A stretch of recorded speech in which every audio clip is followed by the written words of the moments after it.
موږ نن د پښتونخوا نیشنل عوامي پارټۍ صوبایي صدر اور سابق MP د نصر الله زیري صاحب سره موږ دا سوال کوو چې استاد عبدالرحیم مندوخیل په زندګي په باره دې موږ ته رڼا واچوي او ډېره مننه.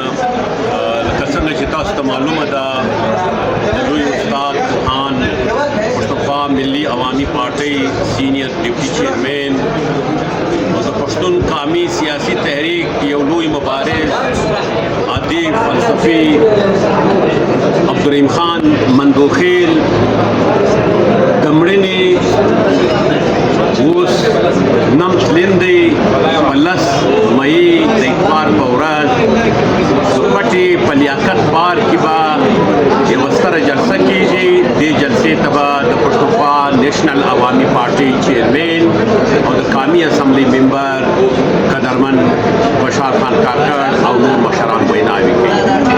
لکه څنګه چې تاسو ته معلومه ده محترم عبدالرحیم خان مندوخیل د سیاست یو لوی استاد، بیا په خاصه توګه د جدلیاتي مادیت استاد.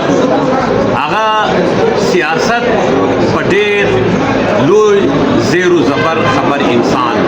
هغه نه یوازې دا چې یو لوی سیاست مدار بلکې هغه یو لوی ادیب پوهان. هغه دا افغان په تاریخ باندې بلکې د ټولې نړۍ په تاریخ باندې هغه ډېر لوی دقیق نظر، هغه ډېره لویه مطالعه وه.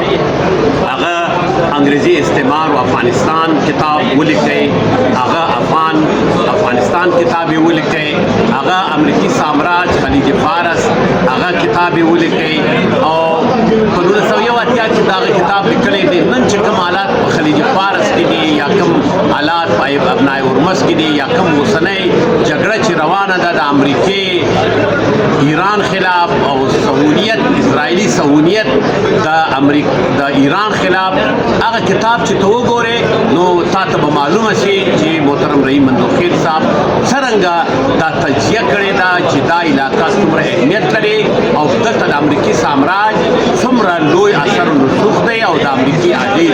نو زه به دا ووایم چې رحیم صاحب نه یوازې دا چې هغه لوی استاد بلکې هغه په پارټۍ کې دننه پارټۍ ته چې کومه نظریات ورکړي، پارټۍ ته چې کومه فلسفه ورکړې وه، د افغانیت او د افغانیت فلسفه یې د پښتونوالي چې کومه فلسفه هغه ورکړې وه، هغه چې کوم اصطلاحات متعارف کړه، هغه اصطلاحات نن زموږ د ژوند برخه ده.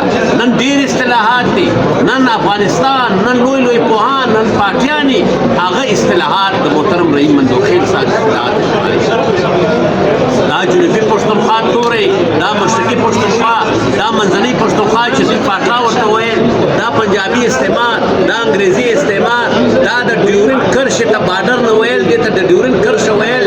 دارنګه داسې اصطلاحات چې هغه ډېر یو ځیرک انسان و، هغه یوې خبرې ته پام و چې به ملګرو کله داسې توري ادا کړه هغه به دستي د هغه تصحیح کوله.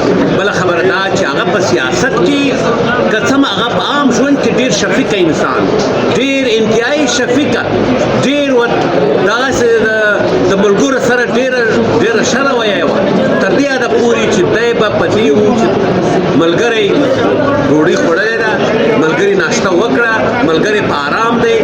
لیکن چې کله به میټینګ ته راغله په میټینګ کې هغه د میټینګ د آدابو د میټینګ د تقدس ساتلو هغه ډېر سخت پابند و. هغه هېڅکله په میټینګ کې دا دغه نه ګډوډي نه پرېښودله، هغه د میټینګ اصولو مطابق چلېدی. په پارټۍ کې هغه ډېر د اصولو پابنده سړی و، یوه ورځ یې د اصولو خلاف کار نه کوی. هغه به ویل که تا یوه خښته په سیاست کې دي یو قدم بې اصولي واخیسته بیا به ټول عمر چې دی هغه ته بې اصوله یې. رحیم صاحب چې کله په پارټۍ کې دا بحران روان شو، دا ځینې ګروپ راولاړ شو، ځینې د پارټۍ تباه کوله، د تنظیم یې ور تباه کوئ او د دې په حواله محترم رحیم صاحب ډېر زیات فکرمند، ډېر د فکر وړ، بلکې دا ناجوړي د هغه ورپېښه شوه چې دا بحران و، په دې بحران کې دی ناجوړه سو او دی د ده مرګ وشو. نو موږ که دا ووایو دا به غلطه نه وي چې محترم رحیم صاحب مرګ هغه یو سیاسي قتل و. هغه خلکو چې پارټۍ یې خرابوله، هغه خلکو چې بربند نیټورک یې جوړ کړی دی، هغه